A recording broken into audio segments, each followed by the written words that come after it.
This podcast episode comes from a YouTube live I did with my event coordinator, Sarah Cannon.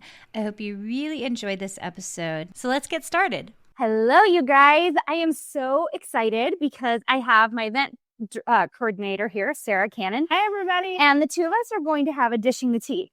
I'm like, and we look looking. We look like we planned this because we're both in blue and white. We're kind of doing 4th of July in June. No, in May. It is close. Memorial Day week. I'm like, on Sunday. I just spent the whole day. I've been working on Instagram, so I'm in June. My head is kind of in June. Well, we're almost there. We're close. We're close to June. Really, really there. Okay, so we're super excited for this Dishing the Tea. I think you guys will think this is super fun. I think you're going to get to know Sarah really well, and then Sarah's going to ask me some questions that, like, generally we haven't talked about, really discussed. So if you feel like you know everything about me, maybe you don't. We're going to dig deep today, you guys. Will be super fun. If you guys can tell us hello in the chat, and then if you can, please like and subscribe to the YouTube channel. That really helps us. We're trying to do these every single week with you guys, couple of weeks. So keep an eye out. We have really some fun things coming up for you. Yeah. Next week, you guys are not going to want to miss. It's graduation stuff. So it's pretty fun. I'm fully into graduation. You don't have a graduating suit. You're done with that. Yes. Yeah, that's done. So when the kids are all, it's the last week of school. I'm like, I didn't know because I don't have kids and my grandkids are too young to be in school. So it's. Okay. I think everybody needs an update because a month and a half ago, 6 weeks ago, or 5 weeks ago, it's been a little while. Yeah. We were doing the summit live and Sarah was sleeping at my house in the barn. And you were getting a grandbaby. Yes. Yep. Okay. Give everyone an update on that. Okay. So she's here. She's absolutely adorable. She was 6 pounds, 14 ounces. They named her Zara Bell and she is perfect. She is the best baby. Thank heavens. Cause she's number 3. So my daughter has a 3.5-year-old, a 20-month-old, and a newborn. So thank heavens she's a really, really good baby. She needed to be a good baby. So does she just want to have all her kids close together in age? Well, none of these were planned. She's had 3, and she's a nurse. I'm like, you know how babies come. You think she would know better, but so we like to tease her about that. Oh my gosh, that is so funny. Is she your oldest? She's my oldest. Okay. Yes, your oldest daughter. Yep. And she's just following in your ways. I know, because I had 3 daughters, and now she has 3 daughters. So it's really fun, and I'm in love with them. That is so fun. Yeah.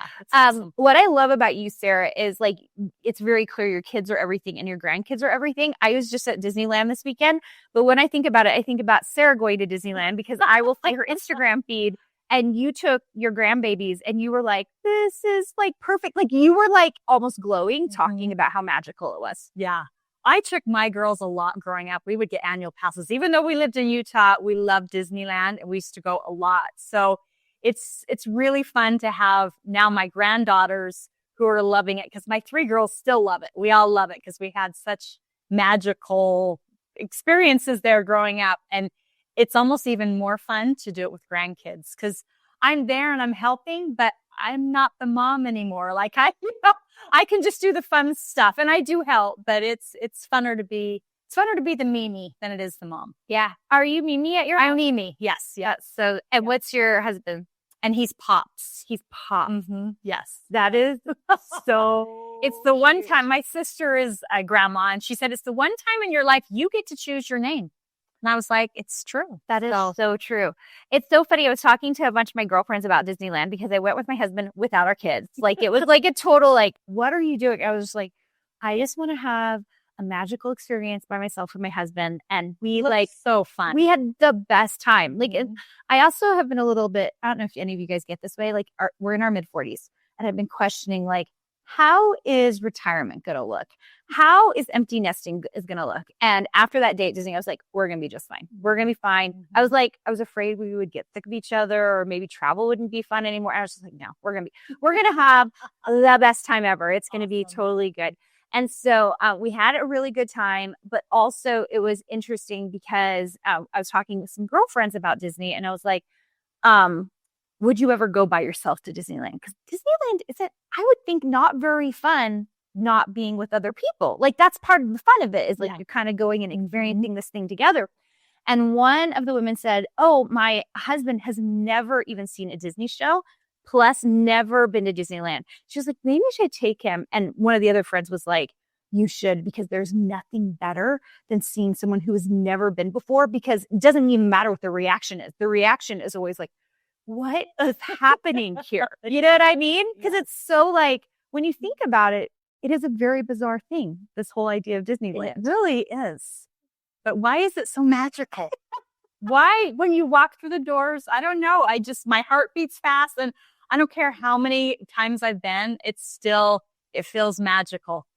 They've done such a good job. It's like the smells. Every bathroom you go in smells a certain way. Like it's like whatever perfume or whatever they've got in there. It's the sights, like all the colors they've used and just how beautiful everything is. They have done, I mean, the Imagineers have done an amazing job. Yeah. It was pretty cool. Yeah. Anyways, Super fun. all right. So we have some questions for each other. I think Sarah has a lot more for me than I had for her. Yeah, the arts. And we're going to get into something serious. Just because we were talking about Disney doesn't mean we can't talk about serious stuff too. That's right. Okay, here we go. My first question for you is, what frustrated you most about the traditional design education, and how does your approach solve it? Yeah. So, I mean, this is the whole reason we started a university, right? Yes. You don't start a university because you just are like, yay, university. Sarah knows, because she sits in on some of our meetings. You don't come to the university meetings, though, because Sarah's on the design suite side. She's on the design suite company side. And I will say, I mean, the more I've gotten into this, the more I realize why people don't start universities. It is a lot of work, but I have this philosophy about life, and that is, if I stand on the outside and I'm critiquing everybody on the inside, then I can't make any kind of change. And that feels like, also, you see a lot of people do that. They're critiquers from the outside, but then they don't do anything. And I was just like, I think the people in life who really make real change actually do the thing they say they're going to do. So I was like, if I'm going to put my money where my mouth where my money is, my money where my mouth is. I don't really know what the saying is. But basically, I was like, if I really want to make any kind of change in the university system, I keep hearing all these entrepreneurs talking about how college doesn't matter anymore. And I was like, what if college did matter? Like, what would happen if we as a society said, okay, education isn't built the way it was meant to be in this digital age? It worked really, really, really well for many, many years. But what if we could make some tweaks and some changes to that system? And it doesn't even have to be a lot. That's the crazy thing. I think we just need to make some subtle changes. Maybe not some subtle change. We need to make some changes that make sense, that are more results driven for our students, so that they come out either knowing how to run businesses, knowing how to do certain skills, like they're prepared for the world in a way we're currently not preparing them. And I know we're a very tiny slice of things, being in the design and the art world. But in some ways, we're the hardest world in order to make money in. And I was like, if we can fix this piece of it, oh my gosh, like I think we could fix lots of pieces of the university system. And granted, that's the optimist in me. I don't really know if we can fix every piece of it, but I'm going to do my part to fix this one piece of it. Well, if anything, it makes the PhD that you have worth it, because the only reason you can do this is because you have to have a PhD, right, to start a university. Or I don't know that you have to have a PhD, but it sure makes it easier. Yes. Because the problem is, if you have the CEO necessarily doesn't have a PhD, but because you're dealing with a lot of different things, licensing, red tape when it comes to anything to do with the state level and at the federal level. You have to understand the university system, and how it works, and every level along the way. So you have to understand that, and just literally going through a master's degree program and literally going through a PhD program. I don't know how you would then teach those things, to make sure that we're good. Yes.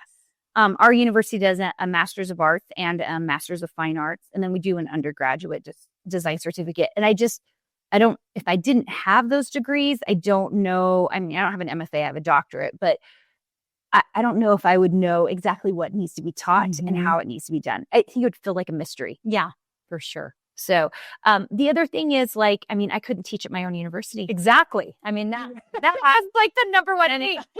So you have to have professionals of a certain level teaching at every single level. And since there's only a handful of us who have doctorates in design, most design degrees end at the MFA, I'm able to teach at a lot of different levels. And so I feel really grateful for that. It allows me to teach at a professional level. Which is why I always said we own another program, Design Suite. It's our most popular program and a totally different company. And I always said, like, we are giving you university level content because I knew we were giving university level content, but we didn't have the degrees to back it up. And now we do. Like, literally, when you get a degree with us, like, it is university level content. And guess what? 50% of that IP, that intellectual property, is sitting in Design Suite, and we're teaching that to those students as well. Yeah, that's awesome. Just so cool. Yeah. Okay. Very cool. All right. Here's a question for Sarah. So Sarah is the event coordinator. She does a lot of things, but she is what we call I call anyway. She doesn't probably know I call her. She's like our synergist. Like, she's so good at people, like people managing, people like coordinating. She's the one who works with all our sponsors. She's the one working with podcasts and affiliate links and speakers. And she's good at people managing, which is a skill, you guys. It is a skill on its own. Okay.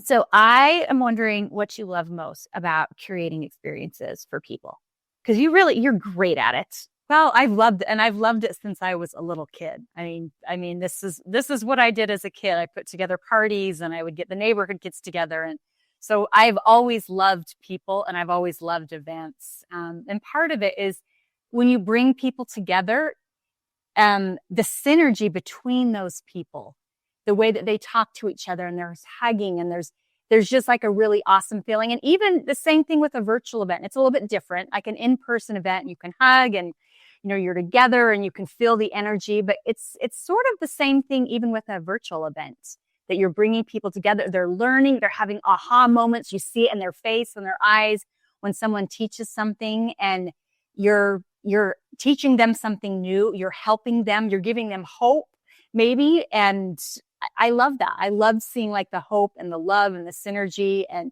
all the things that events bring into people's lives. It's really awesome. I have a follow-up for you, because you do like in-person I mean, like, guys, I think she would do this for free. I mean, she does do it for free at her house. I don't know if you guys can also see Thunder. Thunder loves being in video. Like, no matter what, he's like, I'm here for it.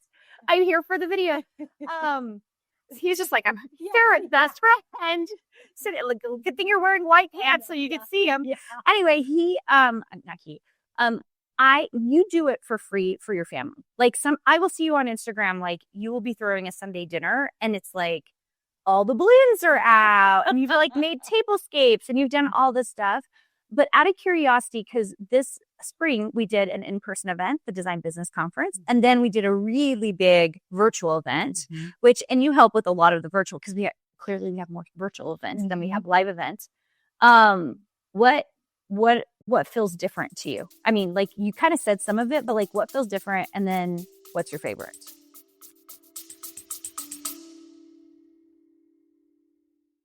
Have you been dreaming of earning a master's degree or a design certificate that could lead you to launch your very own business?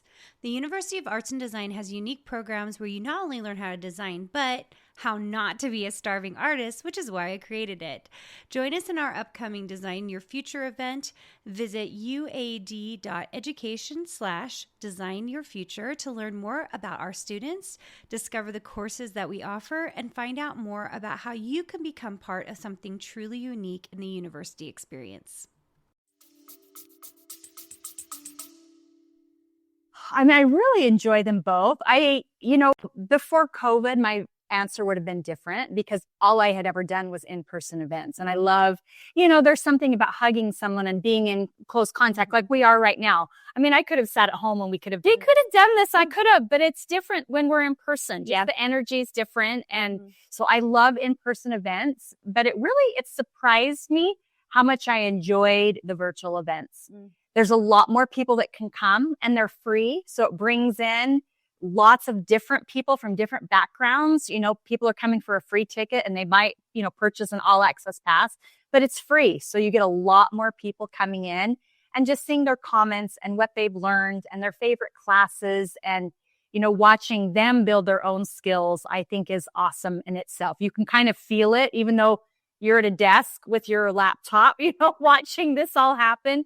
You can still feel like their excitement and their aha moments, and some are connecting with each other and they're loving a certain class or speaker. It's really cool to see people learning something. Yeah. I do love that virtual has an all-inclusive feeling that sometimes in person just doesn't have. Yeah. Which is too bad, because I love in-person events. We were really lucky to be able to throw one this year. We did it in March, and we did it actually near your home, like in Action Gardens, which was really fun, and giving everyone hugs and being able to be with them. So that was magical and amazing. But I love the number of people I get to meet. Yes, that's the difference. Is so many more people can come in, and we can have so many more speakers. Because the in-person event, we had our team, which was fantastic. But when you do a virtual event, you can have people mostly pre-record their presentations. So you can have 30, 40, 50 people, give presentations, because they don't have to be there in person to do that. And the time constraints. Which we felt at this last design business conference. We couldn't even finish our Saturday morning things. We ended up recording them virtually just so we could spend more time doing stuff together. Which was pretty darn cool. Yeah, it was. But they're both fun. I love them both. I really love them both equally. They both have the good and bad for both of them. That's true. So good. Okay, my turn. I'm gonna give them to you. Yes. No. You go. Okay.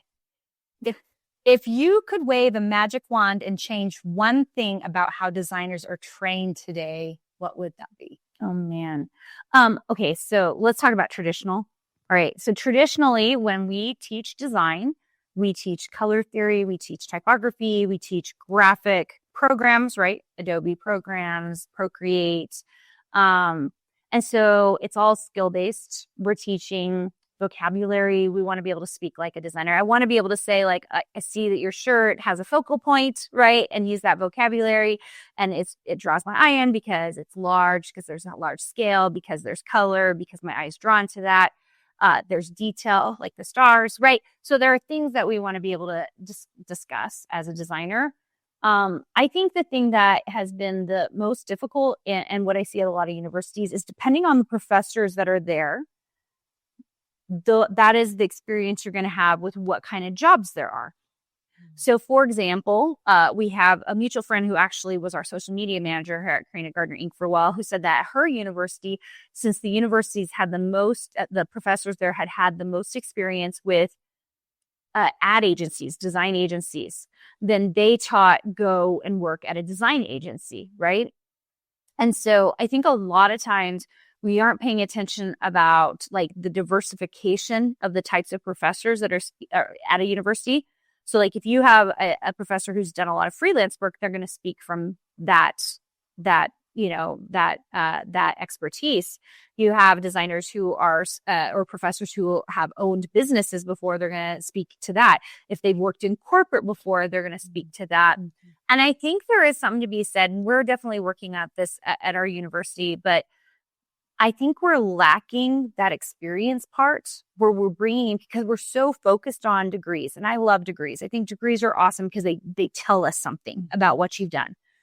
But this is why the university system needs a little help, is like, if we brought in people who were spending a lot of time with our students, who had all these different backgrounds and could give a broader range of what you could do with your degree, I think that would be gold. I think that would be important. And I think we're continually doing that as we build out our university.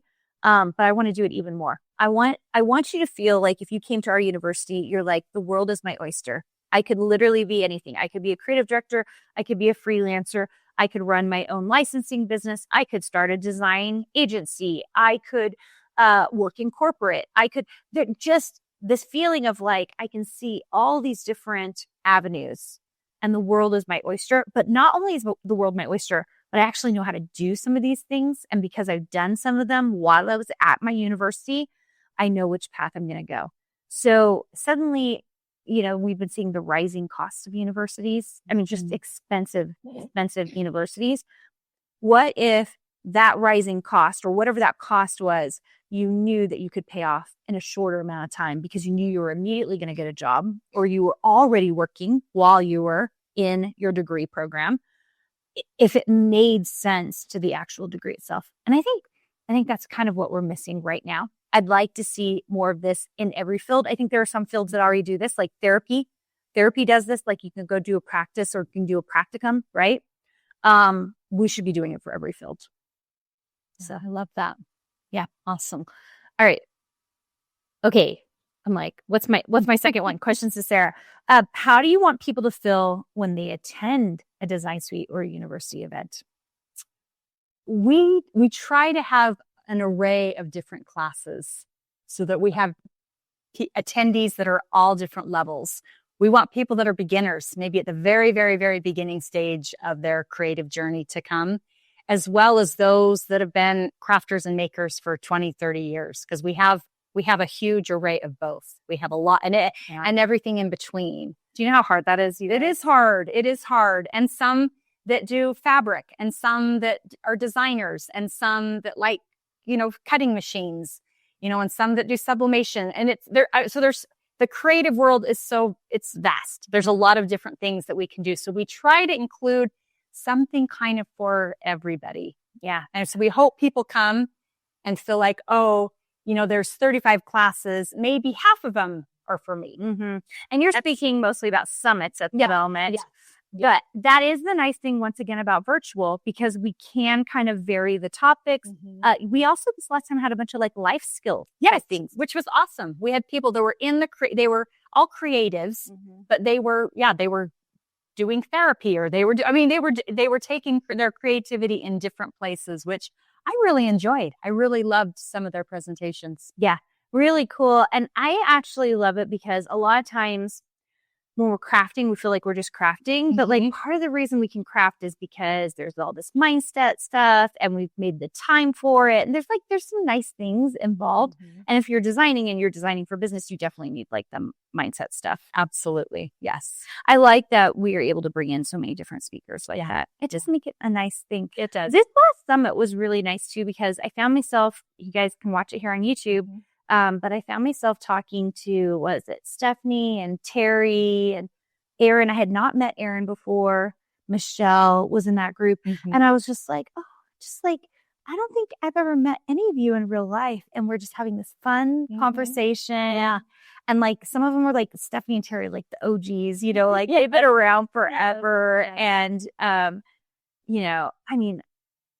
it was fun. Yeah. It's just like the kind of this fun feeling of like, look at all this fun stuff that we're getting to do here. And all these creative people, all these creative minds that have come together and that are teaching or doing different things, but are in some ways very single-minded, creative-minded, I should say. Yeah, it's so true. So good. Oh, wait, is it mine or yours? Okay, it's me. We're not great at this interviewing thing, you guys. Like, clearly I'm like, do I need to send it? Also, actually, you guys can't see it, but I'm just like, I'm still like, this is my dining room area. We were supposed to be in the barn. I should tell you guys about this. So, I don't know if you guys know this, but my contractor ghosted me. So we haven't seen him for a while. I think he's working on other projects. There's not that much left on the barn, but while he has been missing, I was like, well, I'm going to go ahead and have the concrete put in front of the barn, because we didn't do that with this contractor. We were going to do it separately. So I wasn't thinking about it, but last week I scheduled it for this Monday, and all of my equipment is sitting in the barn, like all of like my tools, everything to hold us that, like, except for the mic, which I happen to have in the house. I had brought it in just to plug it in for something. And because I had planned on doing this with Sarah in the barn. Yeah. And this is great too. We can't walk on the concrete. That's the bottom line. I can't open any of the doors. I was supposed to have an inspection tomorrow, and I just canceled that because I was like, still can't walk on that. They say 24 hours, except for 48 hours when it's cold and wet. And it's been cold and wet. Yes, yeah. Yeah. In Utah. So I was like, oh, Sarah, we're doing this in my house. I'm so sorry. One day we'll really use the barn. I feel like this is the thing I keep talking about on these lives. Like, one day we're going to use the barn, guys. Yeah. One day. That day's coming. It'll be so exciting. It'll be really, really great. Okay. Is it you? Me. Yes. Okay. So how do creativity and business belong together? And why do most programs fail to combine them effectively?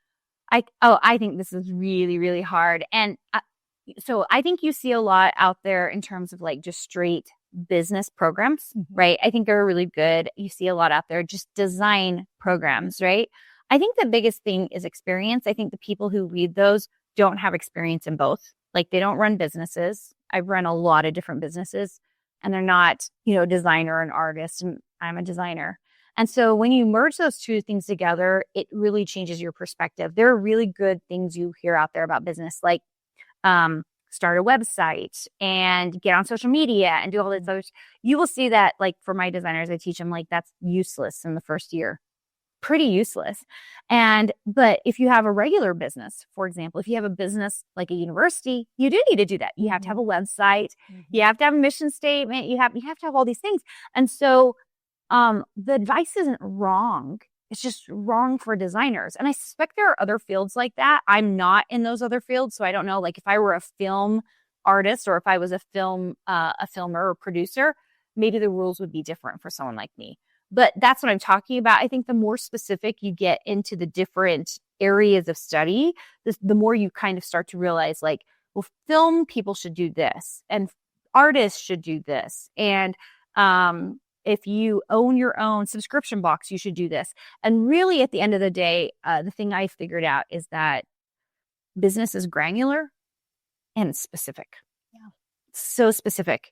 So this, like, be careful about the business advice you get out there that's really general, because I find that business tends to be very, very specific to whatever area you're in. Yeah, it's true. And I think because you have experience, and not only have you had school experience, like education, you've also like started businesses and you've worked for someone as a creative director, and their business totally different. Yes, all of them have been a little bit different. So you have kind of learned what it's like to be in several different types of the more creative business. Yeah, the more businesses you own, the more you realize there are lots of things about business that's similar, and there are lots of things that just are not. So as a designer, as someone who just designs as a contract worker, that is really different than when I was the creative director at Cartabella, which is really different from when I still am the CEO of Minilou, but Minilou is now it's a DBA, but it was a wholesaler. So we were an inventory-based business. So then we're working with sales reps, and it's the way you get sales is totally different than the way I did as a designer. Then take it to education. Our design suite programs are education-based. The university is education and IP-based. And so that feels so different than being a designer or being a wholesaler or being a creative director. And they're just all really different, you guys. So as you get into business, just I would say be careful, get really smart about the way you think about business and the way that you run it. Because every time I start a new business or I work for a new business, I'm like, oh, I see the way you do it. There are metrics that are the same. They're still the similar metrics we're looking at, right? We're looking for ROI. If you have Facebook ads, you're looking at conversion rates. There are certain things that you look at all the time. But the logistics, the way you market, the way you do things, totally different. Every single business. Yeah. So, Thunder got excited about something. Sorry, guys. Thunder, what are you excited about? Okay. Sarah, I'm super curious about how your family has influenced your approach on planning and hospitality. Well, I grew up with 5 sisters. So there was... Did you have any brothers? No brothers. Yeah. Okay. So there was 6 girls. Oh, so what you're saying is you fell short. You only had 3 kids. You're supposed to have 5. Yes. 5. Yes. Yeah. 3 girls was enough for 3 is probably. I mean, I have 3 kids, but that is all I could handle. So yes. So I have 5 sisters, and I'm probably the most, I mean, my sisters would all say I'm the one that got all the creativity. So I was always drumming up ideas. Like I said, I was always like planning parties, and I loved holidays. Even when I was little, like I was the one who was making a Santa Claus out of like my mom's material, and I was sewing different things. And so I think growing up, and we were free to be creative. My mom always had plenty of arts and crafts, and we did tons of like coloring and painting. And so I think growing up with sisters, I mean, I'm not saying that brothers can't do that, but I think as my sisters, we really enjoyed, we did cake decorating and cookies and baking and all the creative things. I definitely grew up doing all those with my sisters. And then, of course, when I had my daughters, I have just always loved the holidays and creating experiences for them. And she really does. Like, I think your Instagram is private, but like, whenever I get on there, I'm just like, who has time for this?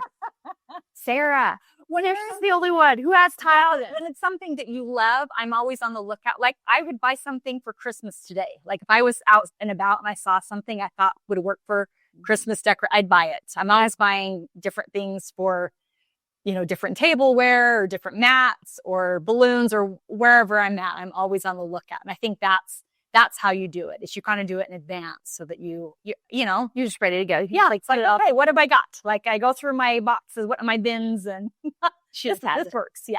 So as a crafter and creator, you guys know, you guys all have these bins of different cardstock and balloons and paper and create all the too much of it. Yes. The problem is I don't like to look for it. So then I just go to the store and buy new. Yeah. Does that happen to you? Oh, for sure. I'll be like, and then about 3 months later, I'll find all the Easter stuff and I'll be like, oh, shit. Yeah. Like, I go downstairs. I just did this. I was in a store and I bought 3 new Easter baskets, even though I have 6 downstairs. But I bought 3 new ones because I couldn't find all the ones that matched together. Yes. Yeah. It was like so bad, but I was just like, I can't find, like, where are the 3 that match together for this Easter? And then I just kind of was like, I'm just going to buy new ones. So I bought new ones after Easter for next year. And I kept some of the old ones, but then I threw away some of them because I'm like, just Carina, it's okay. You can let go of some of these. I'm actually not a hoarder, but I do lose things very easily because there are so many bins. Yeah. So many things. And I want to organize them. Like, I actually love organizing them, like getting in and like sorting all the paper and stuff. It's just finding the time to do it. You know this. Oh, yeah. Yeah. I try to stay somewhat organized. I mean, sometimes it's impossible, but yeah, probably once a year, I'll just kind of get into like my husband's out of town and I just go in and start organizing, throwing away, organizing, different crafting things, putting them in bins or in Tupperware or wherever. Yeah, it helps when it is organized. It does help. I'm actually excited to move into this barn because I think every time I move, so I'm moving from my office and my office is still a mess from Design Business Conference, but I just kind of left it because I'm like, I'm moving out of this office and I'm moving into the barn. And when I move into the barn, everything is I have a big shed full of stuff as well. And I kind of am like, okay, I'm going to go through it. I'm going to choose the stuff that's going to stay. And the problem is you really, especially in my world, I don't know if you have this issue, especially design work that has been made with the 3D stuff. I like to hold on to a certain amount of it because I never know when I'm going to use it again. And I'm so grateful that I did. Yes. But then I'm also really grumpy because then if I kept everything, it would be bins and bins and bins and bins of stuff because I have thousands and thousands of designs. Yeah. And a lot of it doesn't, the 3D projects are hard to lay flat. So, well, and even if you guys have been watching the Make With Me series, like the coaches are making with me last week, Brenna was making something with me. And we're going to have lots of fun guests on. Even that alone, that stuff is sitting on my desk right now. And I'm just like, wow, like this is about to really add up. Yeah. And Master the Machine. I have like all these projects from Master the Machine. Yeah. So all the stuff out right now is actually stuff that's been done in the last month or so, not even old stuff. So I gotta make some decisions, guys. It's the life of a designer, crafter, maker. That's true. Yes. It's so true. But I love it because I do always have stuff to go, like to do. Like I'm like, oh, I'm throwing a party. Let me go dig in my bin to see what I've got. Oh, I have a birthday coming up. Grab a card from the bin, kids. Yeah. Yeah. There's a room mom. I was a room mom quite a bit for my girls. It was I always had some craft or something. Oh yeah, I've got stuff. I can bring stuff or I can decorate for the ward party or I've got stuff. Totally. I love it. So good. Is it my turn? I think it's me. Okay. I think it's my turn. Okay. So what do you believe is the most important skill a modern designer must have and how do you teach it? I think the number one skill that designers need right now is adaptability, which I don't know if everybody would say, but I'm going to tell you this, like being adaptable in this current age, especially with AI, all the production stuff going on, the way that even Adobe has changed. Like, I feel like there's some months where I've taped a full class and I have to go in and retape sections because they've added something. So frustrating, by the way, Adobe. Please stop that for just a little while. Just for 1 second. Don't move anything on me. So I think that right now, adaptability is key. If you are not adaptable, design is not for you. Honestly, this world might not be for you. Are you feeling it? Yes. I thought everything is changing. Absolutely. Yeah. I mean, AI is changing so many things. I mean, for sure in the design business, but kind of in the world. It's And crazy. just little things. It's just interesting. I was looking at accounting features the other day and I was just like, oh, you can literally replace your accountant.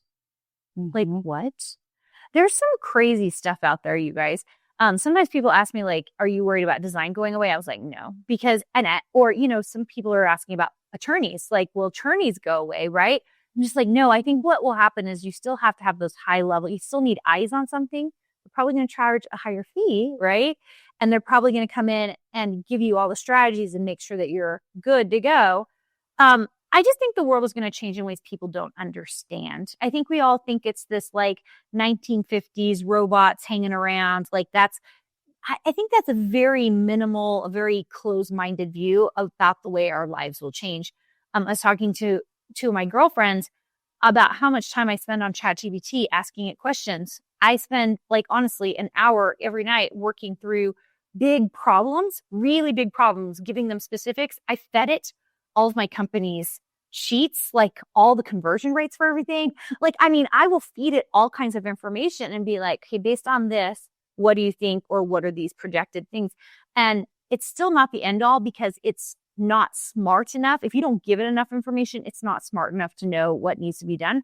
And I always catch it. I'll be like, hey, so based on this is really actually what I see. Is that true? And they'll be like, oh, yes. I always feel like ChatGPT is like, well, actually, yes, you are correct in that way. And then it like gives you some other thing. So I do think you have to be smart. You have to still figure out how to use it and be smart with it. I don't think it's the end all, but it is so nice to go to and figure out some things. Yeah. Well, I think about students, how much education itself will change with AI, because I think in the beginning, teachers were like, don't use AI, but it's not. They're encouraging kids. They're encouraging them to come up with your own ideas, then put it in Chat GPT to clean it up. Yeah. Which you should be doing. Yes. You should absolutely doing. I was at a university meeting and I was surprised at the number of professionals who are still resisting AI. Yeah. Actually, there's a lot, especially with why? Just tenured adaptability. I feel like if you are teaching in a way that makes sense, like, so for example, let me just give you this, everyone's worried about, oh, well, the paper is being written by AI. I'm just like, well, then the paper never should have been written to begin with. The paper should have been something that actually made sense to the student. So in our university, every paper is essay format. So that means I believe this and this will affect my life in this way. Your own idea. Yeah. So it's your own idea. So if AI helped you write it, it's still your own ideas. They're helping you clean up the grammar, make the sentences readable, which is sure nice for the professor, right? But like it should be their own ideas. I cannot recommend enough that if you are having them just spit out history things, then what's the point, right? They can look that up on Google if they need that information. I'm not saying that kids shouldn't learn some good general information, but I'm saying like we got to think smarter about the way we test our kids, our students, people who are really in the education realm. And we've had to do that. You'll notice at our university, at least once, sometimes twice a semester, you have to do a video file with you doing the whole thing on video. So that's how I know you know it, because you are, even if you're reading it, you have to have gotten something from it because you just had to present it to me, right? And, maybe we'll have to be worried about that with deep fakes or whatever, but like, we're not worried about it now. Students are getting on and they actually will be telling me how they're going to use, how they're going to build their business, what things in design they have to worry about, what production things. And they're saying those things to me. And a lot of them they're not reading. They're like telling me about it. And I'm just like, that's what we should be teaching, because the whole point is the education piece. Yeah. You walk away and you actually can talk about it, know how to use it, know how it affects you.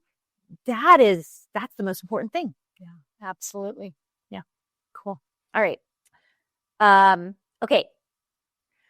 What does connection mean to you personally, and how do you bring that to the events you create?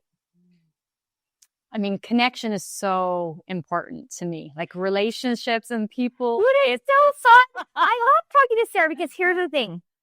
Most of us designers who are watching, we're introverts. And so not that connection's not important. I don't even know. Would you call yourself an extrovert and an introvert?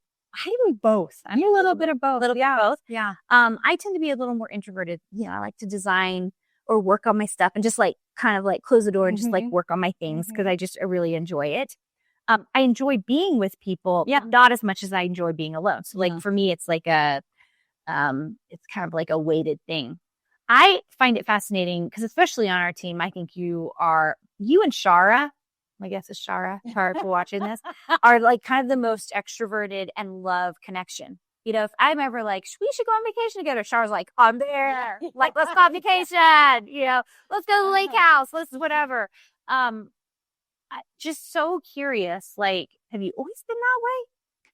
I think connection has always been. I've always made friends easy, and I'm really grateful for that. But I've always had good friends. I've always had good people that have surrounded me, and I've always been able to make friends.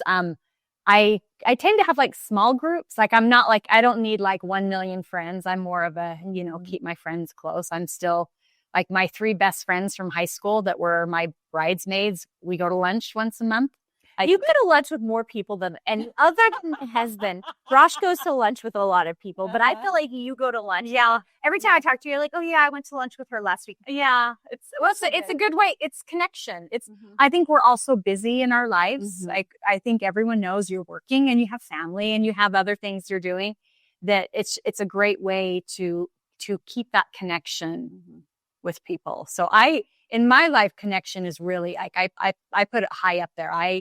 Because I'm usually the one reaching out saying, let's go to lunch. I'm always the planner. I'm always the planner for my sisters, for my high school friends, and it's because it comes very natural. Like planning things comes very natural to me. I think everybody needs one person like that in their life. Yes. Because I have someone like that. One of my college girlfriends, there's like 12 of us. It's like, she was the one who would every year send out the newsletter and be like, everyone give me all your stuff. And we like, that's how we stayed connected all these years. Especially before like Facebook and Marco Polo and all those things. Yeah. I think there are certain people who are really good at connections. Yeah. For me, it's kind of easy and natural. So I'm happy to kind of take the lead and just be like, okay. Zero resentment. No, I don't. For the most part, I really enjoy it. So like, okay, I'll plan it. And when I was 20, I was actually a travel agent. That was my 20-year-old job. I was a travel agent for 10 years. So travel has always come very easy. I've always loved planning trips. So it's like, let's decide where we're going, and then I'll put together an itinerary and figure out where we're going to do what we're going to, I love all those things, like planning all the details of the trip. Super fun. I love that. So good. Oh, wait. Do you want to answer me a question? Or should I ask you? Yeah. How many more do I have? Maybe a lot more. Let's not do them all. Let's do a couple more. Okay. You can choose. Let's see. I don't even know what time it is, you guys. I know. We're like going. It's like 45 minutes. We're just having too much. We're just chatting. I love like here's a whole bunch of you here and no one has said anything. You guys can ask us questions too if you want. We are a little far away from that. Yeah. Maybe we'll pull it in just a little bit closer for this next little bit. You guys can have like a little bit tighter view of us while we're chatting here. If you want to know this, can you guys see this behind me? That is the cat's gold because they're such princesses. We have to put them on the table for them. Princesses. Yes. Anyway. Yes. Okay. I'm going to move this a little bit so that it's there. Yeah, I guess we should. Do you guys have any questions for us? I mean, we can keep asking each other, but if you have a question, throw it in chat. We're happy to answer it. To chat with you guys more. Okay. Let me ask you this. Why do you believe your programs work when others don't? That's a good one. Oh, okay. I think there are a couple of things. I think that, I really think the reason that a lot of programs don't work is just literally because they've lost their end goal. And there's so many fingers in the pie that there's like not one strong vision at the top of a department making sure that everything's going to go. I see this for universities and I see this for Design Suite. So I think the nice thing about owning my own business for Design Suite is that since I have the vision for where it needs to go, I mean, you see this in our meetings. I'll be just like, just do that. Just like, that's the way it's supposed to be. And everyone's like, okay, yes, we'll just do it. And then everybody does it. And it's like really, really great. I think for the university, I think because I built all the curriculum, so I knew like, this is where the curriculum is going to head us to. Like, this is the result we're looking for. It made it very easy because it was like one vision at the top, and now we've built it out. And then as we move forward, part of the reason I did this is because the university lives longer than me, which I was like, okay, if this university lives longer than me, because we've done all this stuff to make sure that it lives longer than me, if we set it up correctly now, then it doesn't matter who comes in. I mean, it does matter. We want good faculty, right? But if good faculty come in, they're going to see the curriculum. They're going to understand what they need to teach, and it's going to make sense. They'll understand what piece they are in the entire pie. And I think that's really important. People don't know where they are in the pie. And especially, we just had our first like really big faculty meeting yesterday where like, it was like all the professors came, the facilitators and the graders came. And like, I was like, guys, this is it. This is really going to work. Like, this is so exciting. Like, I can kind of see where we're headed. And that, oh my gosh, it just feels really exciting. I think in Design Suite, I'm the main teacher. We have coaches that are helping. And eventually, just so you guys know, in Design Suite, your coaches will only be qualified to be a coach if they have a master's degree. So it's like, you're getting that same kind of high level energy from even our design program that you would at the university. But the university, I just think interesting to build a program where it's like everybody understands what piece of the pie they are working on to make sure a student gets that education that makes it so important. Pretty cool. Yeah, that's awesome. I feel really lucky. Yeah. I feel very, very lucky. Yeah. Okay, I have one more question for you, and then maybe you can choose one more for me. Okay. And then I have questions for both of us that we can look at. Okay. And if you guys have questions, you guys can put it in the chat. What's your favorite part about working on Design Suite?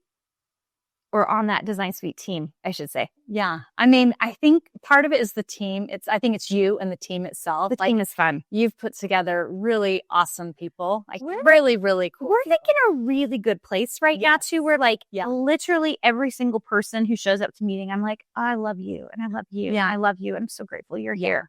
And sometimes we have to do hard work, but man, I like everybody there. Yeah, everybody does their part and everybody helps each other. Yeah. And it's really cool to be a part of our team. Hard. Yeah, they do. Really hard. Really hard. Not only do they work really hard, but talk about a group of, we're all women with the exception of Jeffrey. We've talked about Jeffrey before. Poor Jeffrey. All women. And, Julie showed up yesterday and she's totally sick. Like, we were in the university meeting. I was like, Julie, are you still really sick? Like, I thought maybe it was just her voice in the previous meeting. And she's like, yeah, I'm just like, what the heck are you doing here? Why are you at this meeting? Right. But like, that's what I'm talking about. The level of commitment from the coaches, from you, from our Filipino team, who we really adore. It is insane the level of commitment everybody has, because I think you guys all see the vision that we're trying to build. I think it's helpful. Maybe it's not helpful. You can tell me. I recognize that I'm wrong a lot. I tend to be wrong often, or I just get really let's do this consistent. I mean, we're in a million projects right now, right? So it's a little bit crazy. I think it's helpful to have leadership who's sometimes I screw up. I actually do think that's a little bit helpful. I think it's good to have leaders who are this is where we're headed. But I also think we have to be really careful. And I see this a lot. I don't want to say in what kind of organizations, but, opposite sex organizations where sometimes it's very power dominant at the top. They're always right no matter what. And man, I do like to be right, but man, I am often wrong about things as well. So I would say not that often. She's being kind. She's being really kind. Our whole team right now we're doing a book together, which is fun. And we do try to get together once a year, but I think we might get together twice this year because of the barn, which is nice. Yeah. And I do think that helps when you're a small team. You have a little more flexibility for that kind of thing. It's fun being together. I would say the other part of Design Suite that I love, especially when I did the Design Suite Maker Conference, was meeting, or not meet, like virtually meeting a lot of getting to know like the members of Design Suite. That's really cool to see the women that are joining. They're awesome. I'm just so impressed by, you could tell for some it was really hard, like making a presentation and, going through the whole process of being a presenter, but they were just fantastic. Yeah. So I love the members. A lot of tech involved with that. Yeah. And I forget sometimes that you don't get to see the members. Yeah. Yeah. I mean, I've met some of them now because we've done in-person events, but a lot of them, it's just, you just meet them virtually, but it's awesome to see their progress and to see what they're presenting and being brave enough to be a presenter. Cause it's a lot. It's putting yourself out. So it's super impressive. Yeah, it's true. I love that about Design Suite too. Yeah. I think it's this feeling of, the greater good a little bit. Yeah. Like we're doing good work. We're doing our very best. But like when you see results from your members, you're like, this is what we do this. Like that was magic. It's so amazing. When we had, you had booked Brenna to be on the YouTube Live last week, and she was talking about some of her successes. Like, I'm like, oh yeah, I forget. Like you like really killed it. Like you really rocked it in our program. And that just feels amazing. Totally. Well, and I watched too, and I didn't know that she was so hesitant to join at first. Like I learned that. She went through every level. Yeah, she like bought. Yeah, I didn't know that about her, but I thought and then so next level, she was just like, I can't do this. It's too much. But I think deep down, luckily she just, there was just something inside of her that she said, go for it. Go for it. You can do this. And I mean, she made her money back. She did. Super fast. Yeah. Bought a bunch more printers and lasers. I was like, what the heck? And now she's in the master's degree program. Yeah. Really cool. So incredibly cool. Yes. Yeah. Okay. I have some questions for both of us. Okay. Do you want me to hop into these? Yeah. Okay. So, why do you think building connections is more important than ever before? I mean, I feel this way. Are you feeling that way? Absolutely. Yes. Because I think we live in a world where we could be in our homes and never leave. We could have groceries delivered, food delivered. You really don't have to leave, but you also recognize that connection is so important. Those people that are living, by themselves or alone, like this, I mean, we are born for connection. And after, I think, COVID and being stuck in our homes, we saw that more than ever, like how much we really need each other and that we need friends and we need support and we need love and we need, like touch, we need hugs. And I had just read some startling statistic, like in you guys, I'm going to misquote this. Like in the 1800s, it was like 1 out of 7 people, I can't remember. It was like some crazy number. It was like flipped around, but hardly anyone lived by themselves. If you even were for a spinster, you lived with your family or you had a girlfriend roommate and you would live with her. Like people did not live alone. And it's startling now, the number of people who live alone, who choose to live alone because we can, right? Get your own job and then you live alone. And so I thought that was really interesting. The second thing is I had listened to some research study where they had done it. There's this one little town in Italy where the people there live longer than anywhere else. Have you heard of this? No. And they were trying to figure out why. And they eat lard. They are not healthier than everybody else. But they live in community. So no one lives alone. Everybody lives in groups, like really close connections, like very social. It's a small town. Everybody is very close. What they found is people who even left that town would die at the same rate as everybody else in the world. But the people who stayed in the town could live longer. What? Isn't that crazy? And the only thing they could figure out that was different because the food wasn't different. They were like, the air isn't different. The water's not different. Like it's just like that they are very, like they live in groups, like families are extended and they live together. Like nobody lives alone. Like you are high interactions. It's very fascinating, huh? Well, isn't it in Japan where they're kind of expected to take care of their parents? Yes. Isn't it like that's kind of true of a lot of Asian cultures are that way. My parents were that way. My grandparents were that way. So, interestingly enough, like middle-aged people go off and work, and the grandchildren are raised by the grandparents. And they've moved in. They've moved in with the parents. Like, so there's this whole like dynamic and interesting cultural thing. My mom always talked about how her mom, because she was right in the middle, would take care, of course, their kids, but also took care of other people's kids. So the other kids would live with them while the parents went and worked. And that was her job, was for those kids to live with them. That was really, really interesting. My great-grandparents, her grandparents lived very near or lived in that same little housing community. So they were with her parents or grandparents all the time. So yeah, just different. Yeah. Living a little differently. So it is kind of interesting. We are so taught to be independent in Western culture. Yes. And it is a little different in other cultures, right? Partially because they need to be. Partially because I think just the way our society is built, right? We kind of push our kids out the door. I'm pushing one out the door as we speak. So anyway, kind of interesting. Okay. I don't know if I have an answer for this one. What's your favorite moment during an event? The beginning buzz, the mid-event momentum, or ending reflections? Well, that's kind of tough. I mean, I love the buzz of a beginning event. Like, it's so fun because we're like, the kickoff. Amazing. The kickoff there is awesome energy. I don't know if there's anything better than the ending, though. I know. Yeah. Like, it just feels good. Like, when we have our meeting, we usually have a meeting after an event to kind of talk about it. And everybody talks about, like, oh, did you hear this? Or did you see what this person posted or this class? And I think that probably is my favorite part, because I love to hear everybody's take on, because it feels really good. Like, we did something good. Yeah. You know, you were part of something bigger. I think I like the ending too. We had a lovely dinner at the end of our design business event. We went to one of my favorite restaurants and I got my favorite thing there. And then you introduced me to butter cake there, which, what the heck? Like, so agave, you guys. It was delicious and so evil.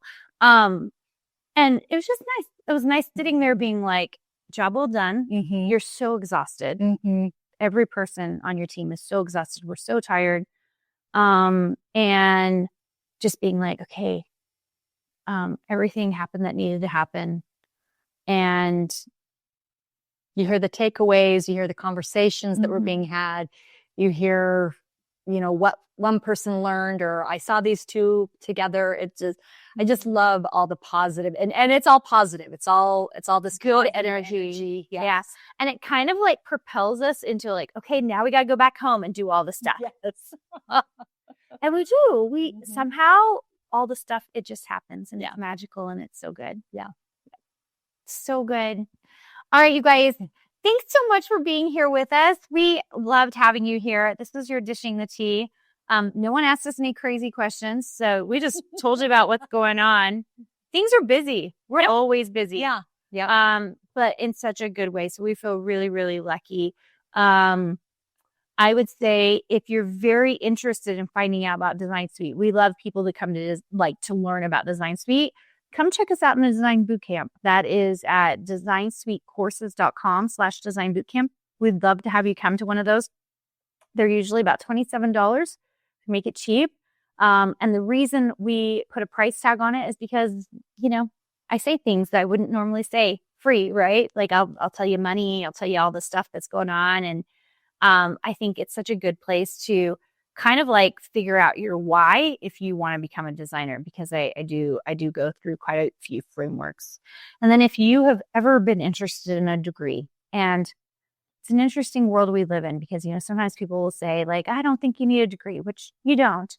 But ironically, we still hire with degrees. We still respect people who are working on degrees. There's still a certain amount of notoriety that, you know, that comes from a degree. And if you're like, you know what, I want the degree, I think the degree would be great for me. We have heard from some of our members that husbands take them a little more seriously when they come do the degree versus when they did Design Suite. Like, we're like, that's literally the same thing, but the master's degree is more meaningful. And we get it because it's under a certain kind of licensure. You know, we've had to do certain things in order to do the master's degree. Come check us out at the University of Arts and Design. We are doing things really differently. We are one to watch, is what I'm going to say. because we're not afraid of what is really possible out there for the university system. So we're one to watch. You're going to want to kind of see what we're doing. We just came out with a magazine. It's so beautiful. I have not received it yet, but like our members, the coaches got it. And I was just like, how'd you guys get it so fast? It's so beautiful. It is. 128 pages. Like, it's not a small magazine. If you buy the printed version, which is on Amazon, you can literally tear out. I purposely did it in matte, not glossy, because you can tear out the pages and actually use it if you want to make cards with it or anything else. It's 8.5 by 11. It's kind of fun. It's super fun. We love it so much. So it's really good. Anything you want to end with, Sarah? I just want to say it's an awesome community. They're really incredible people that are in Carina's program. She has just attracted really amazing people. So come be a part of that. Come join the community. It's really, really, really awesome. Yeah, it's really fun. All right, guys. I hope you guys all have a marvelous day, and we'll see you soon. Bye, guys. Okay, see ya. Want to hang out more? Go to designsuitecourses.com/free to get our weekly freebies and patterns, die cut files, and more. Can't wait to see you there.